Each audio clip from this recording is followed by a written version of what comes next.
हाल ही में ब्रिक्स के कुछ देशों ने साथ मिलकर साउथ अफ्रीका के तट पर एक नौसैनिक अभ्यास किया, जिस नौसैनिक अभ्यास का नाम था विल फॉर पीस 2026। यह अभ्यास 9 से 16 जनवरी 2026 के दौरान किया गया। ये साउथ अफ्रीका की पहल पर किया गया। इसमें चीन ने नेतृत्व प्रदान किया और मुख्य भागीदारी साउथ अफ्रीका, चीन, रशिया और ईरान की रही। साथ ही इस प्रकार की भी खबरें आई कि इसमें सीमित भागीदारी के तौर पर मिस्र, सऊदी अरब, संयुक्त अरब अमीरात और इंडोनेशिया जैसे देशों ने भी भाग लिया। लगातार मीडिया में इस प्रकार की खबरें आई कि ये ब्रिक्स का एक आधिकारिक औपचारिक नौसैनिक अभ्यास है जिसमें भारत ने भाग नहीं लिया। इस पर भारत के विदेश मंत्रालय ने हाल ही में स्पष्टीकरण जारी किया है और उसने कहा है कि भारत किसी भी तरह के इस अभ्यास में शामिल नहीं हुआ है और ये ब्रिक्स का कोई औपचारिक आधिकारिक अभ्यास नहीं है। ब्रिक्स का कोई भी ऐसा अभ्यास नहीं है। वस्तुतः यह अभ्यास दक्षिण अफ्रीका की पहल पर किया गया था और इसमें कुछ ब्रिक्स देशों की भागीदारी रही, जिसका नाम था विल फॉर पीस 2026 अभ्यास। अगर भारत ब्रिक्स के किन्हीं देशों के साथ मिलकर के नौसैनिक अभ्यास करता है तो उस अभ्यास का नाम है इब्सामार।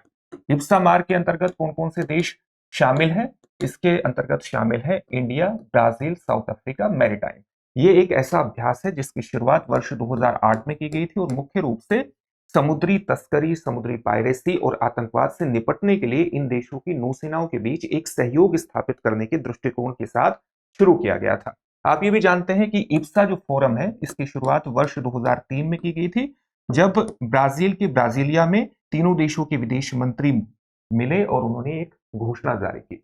तो ये एक डायलॉग फोरम के रूप में काम करता है। इसका एक कोष भी है जो कि इन तीन देशों में वस्तुतः गरीबी और भूख को दूर करने की कोशिश करता है और मुख्यतः इब्सा को आप साउथ साउथ सहयोग के रूप में व्याख्यायित कर सकते हैं। तो विल फॉर पीस से एक विल फॉर पीस 2026 को एक औपचारिक नौसैनिक अभ्यास ब्रिक्स का नहीं माना जाना चाहिए। यह भारत का एक सामान्य दृष्टिकोण था। लेकिन यहां पर आपके लिए जानना बेहद इंपॉर्टेंट है कि वे कौन से कारण हैं, स्ट्रेटेजिक रीजन है कि भारत ब्रिक्स के नौसैनिक अभ्यास जैसी चीजों में दिखना नहीं चाहता है या शामिल नहीं होना चाहता है। इसके स्ट्रेटेजी को आपको समझना चाहिए, उसको हम जानेंगे। लेकिन उससे पहले इस बात को ध्यान में रखिएगा कि दृष्टि संस्थान ने आपकी जीएस की तैयारी को पूरी तरह से कराने के लिए आप घर बैठे ही अपनी जीएस की तैयारी कर सके, इसको ध्यान में रखते हुए हाल ही में कोर्स लॉन्च किया है जिसका नाम है GS studio foundation live online course.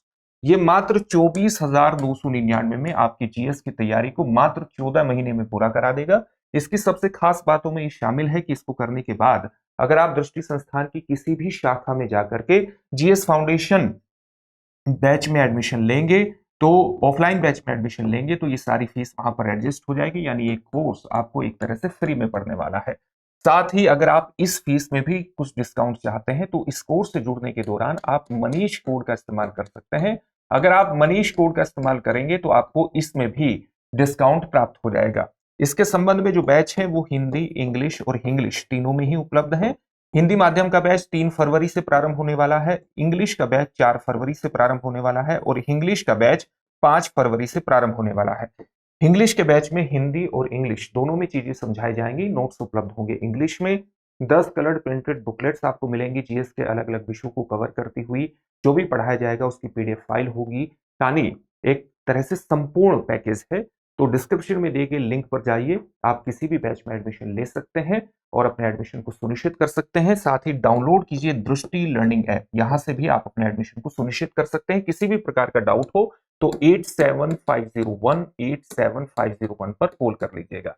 चलिए आप समझने की कोशिश करते हैं कि ब्रिक्स नौसैनिक अभ्यास जैसी अगर कोई भी चीज खड़ी होती है तो भारत उसमें हिस्सेदारी क्यों नहीं करना चाहता है, उसकी स्ट्रेटेजी क्या है। जो अभी विल फॉर पीस अभ्यास 2026 हुआ है उसमें भारत और ब्राजील जैसे जो महत्वपूर्ण देश हैं ब्रिक्स के, उन्होंने हिस्सेदारी नहीं की है और 4 देशों की हिस्सेदारी सीमित स्तर पर रही है। मुख्यतः भागीदारी दक्षिण अफ्रीका, चीन, रशिया और ईरान की रही है और न किसी तरह की औपचारिक और आधिकारिक अभ्यास था ब्रिक्स का। ये बात आप समझ गए हैं। ब्रिक्स का महत्व लगातार बढ़ता जा रहा है। महत्व क्यों बढ़ता जा रहा है? क्योंकि आप जानते हैं कि इसकी शुरुआत वर्ष 2009 में ब्रिक के रूप में हुई थी। इसका पहला शिखर सम्मेलन ब्रिक के रूप में हुआ था जब इसमें ब्राजील, रशिया, इंडिया और चाइना शामिल थे। ये कैटरिनबर्ग में इसका पहला सम्मेलन हुआ और वर्ष 2010 में इसमें साउथ अफ्रीका शामिल हुआ और ये ब्रिक्स कहलाने लगा, यानी इसमें ब्रिक्स हो गया। साथ ही 1 जनवरी 2024 में इसमें 4 देश और शामिल हो गए कौन कौन से देश थे इसमें? ये इजिप्ट, इथियोपिया, ईरान और यूनाइटेड अरब अमीरात। सऊदी अरब भी इसमें शामिल हुआ था, लेकिन सऊदी अरब ने अभी तक इसमें शामिल होने की औपचारिक घोषणा नहीं की है। इसके बाद अगर आप देखेंगे तो वर्ष जनवरी 2025 में इसमें एक और देश शामिल हुआ, इंडोनेशिया। तो इंडोनेशिया भी इसका हिस्सा बन गया। तो इस प्रकार से आप कह सकते हैं कि इसमें फिलहाल 10 देश हैं और 11वें देश के रूप में सऊदी अरब ने अभी इसकी औपचारिक घोषणा नहीं की है। इसका लगातार महत्व क्यों बढ़ता जा रहा है? क्योंकि विश्व की पॉपुलेशन का 49% है, विश्व में जो टोटल जीडीपी का आकार है उसका 29% ब्रिक्स से निर्मित हो रहा है और वैश्विक जो व्यापार है उसका 23% जो है वो ब्रिक्स नियंत्रित कर रहा है। ये हिस्सेदारी लगातार बढ़ती जा रही है और अगर ये किसी भी रूप में नौसैनिक अभ्यास करता है या इसी प्रकार के अन्य अभ्यास करता है तो निश्चित रूप से वो वैश्विक शक्ति संतुलन पर एक बड़ा इंपैक्ट डाल सकते हैं। लेकिन भारत इसमें शामिल क्यों नहीं हो रहा है? भारत इसलिए शामिल नहीं हो रहा है क्योंकि जो ब्रिक्स का मैंडेट है, अगर आप ब्रिक्स का वर्ष 2014 का फोर्टेलोजा घोषणा पत्र देखेंगे जिसके माध्यम से वर्ष 2015 में न्यू डेवलपमेंट बैंक और आप देखेंगे कि जो कॉन्टिजेंट रिजर्व अरेंजमेंट जैसी व्यवस्थाएं उभरी हैं और ब्रिक्स के अन्य घोषणा पत्र पर ध्यान देंगे कि तो ब्रिक्स मुख्यतः एक व्यापार विकासोन्मुख, वित्तीय स्थिरता प्रदान करने वाला, सतत विकास के दृष्टिकोण को साथ रखने वाला एक महत्वपूर्ण संगठन है। इसका वैश्विक सैन्य संगठन बनाने का कोई भी दृष्टिकोण नहीं है। मुख्यतः आर्थिक विकास के प्रति इसका एक उन्मुखता रही है, एक ओरिएंटेशन रहा है। तो इसकी जो मूल प्रकृति है वो मूल प्रकृति सैन्य गठबंधन की है ही नहीं और भारत इसके आर्थिक विकास के पक्ष पर ही मुख्यतः जोर देता है। एक कारण तो यह है। दूसरा मुख्य कारण क्या है? दूसरा मुख्य कारण यह है कि ब्रिक्स के एक महत्वपूर्ण देश चीन के साथ भारत के लगातार सीमा विवाद है। जैसे वर्ष 2017 में यहां भारत, चीन और भूटान के ट्राइजंक्शन, जिसको हम डोकलाम विवाद के नाम से जानते हैं, डोकलाम में भारत के साथ विवाद हो चुका है वर्ष 2017 में। वर्ष 2020 में आप देखेंगे कि गलवान घाटी जो पूर्वी लद्दाख में स्थित है वहां पर भारत और चीन के बीच एक विवाद हो चुका है और अभी भी वहां पर कई ऐसे पॉइंट्स हैं जो भारत और चीन के बीच विवादित बने हुए हैं, चाहे वो देपसांग प्लेन्स हो, डेमचोक हो, या आप कह सकते हैं जो पेंगोंग सो लेक है उसके फिंगर्स एरिया 4 to 8 हो। तो इन सभी जो पॉइंट्स हैं अभी भी भारत और चीन के बीच ये एक फ्रिक्शन पॉइंट बने हुए हैं। तो भारत चीन के साथ किसी तरह के ऐसे संयुक्त अभ्यास में हिस्सेदारी नहीं कर सकता है। वो भारत के हितों के लिए पूरी तरह से अनुकूल भी नहीं है अगर भारत चीन के साथ ब्रिक्स देशों, भले ही उसमें ब्रिक्स देश शामिल हैं, कि इस तरह की हिस्सेदारी एस्टेब्लिश करे।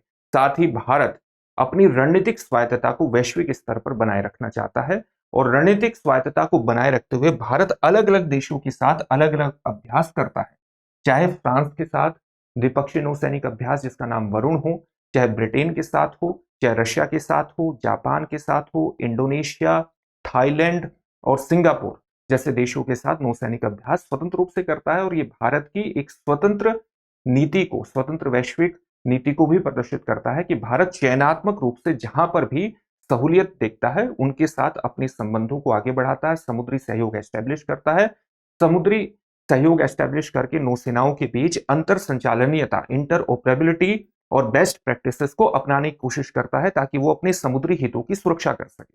साथ ही अगर भारत के इंडो पैसिफिक विजन को अगर आप देखेंगे तो भारत के इंडो पैसिफिक विजन में सागर दृष्टिकोण विशेष रूप से महत्वपूर्ण है। सागर क्या है? सागर है security and growth for all in the region. Bharat अपने समुद्री सहयोगियों के साथ आर्थिक और सुरक्षात्मक संबंधों को आगे बढ़ा रहा है और ये दृष्टिकोण भारत का लगातार 2015 में सामने आया था और इसका विस्तार भारत कर रहा है। भारत के समुद्री सहयोगियों के साथ भारत अपने संबंधों को बढ़ा करके उनकी क्षमताओं का भी विस्तार कर रहा है, आर्थिक क्षमताओं का भी विस्तार कर रहा है और अपनी समुद्री सुरक्षा को मजबूत करने की कोशिश कर रहा है। और यही भारत का इंडो पैसिफिक विजन है। इंडो पैसिफिक विजन के अंतर्गत भी अगर आप देखेंगे तो भारत क्वाड सहयोग को भी महत्वपूर्ण रूप से, क्वाड सहयोग जो कि भारत, अमेरिका, जापान और ऑस्ट्रेलिया के बीच है। आप ये भी जानते हैं कि एक मालाबार एक्सरसाइज भी होती है जो नौसैनिक अभ्यास है, वो किस किस के बीच हो रही है? वो भारत, यूएसए, जापान और ऑस्ट्रेलिया के बीच हो रही है। इसकी शुरुआत भारत और अमेरिका के द्वारा 1992 में की गई थी। वर्ष 2015 में मालाबार में जो एक्सरसाइज है, नौसैनिक एक्सरसाइज, उसमें 2015 में जापान शामिल हुआ और वर्ष 2020 में इसमें ऑस्ट्रेलिया शामिल हुआ। तो इस प्रकार से जो क्वाड संगठन था वो आपस में एक नौसैनिक गठबंधन के रूप में भी हमें सामने आते हुआ दिख रहा है। अगर भारत चीन के साथ भी उसी प्रकार का सहयोग करता है तो ये भारत की जो इंडो पैसिफिक विजन है उसके प्रति कहीं ना कहीं एक कॉन्ट्रोडिक्टरी दृष्टिकोण को भी प्रदर्शित करेगा, जो भारत नहीं चाहेगा।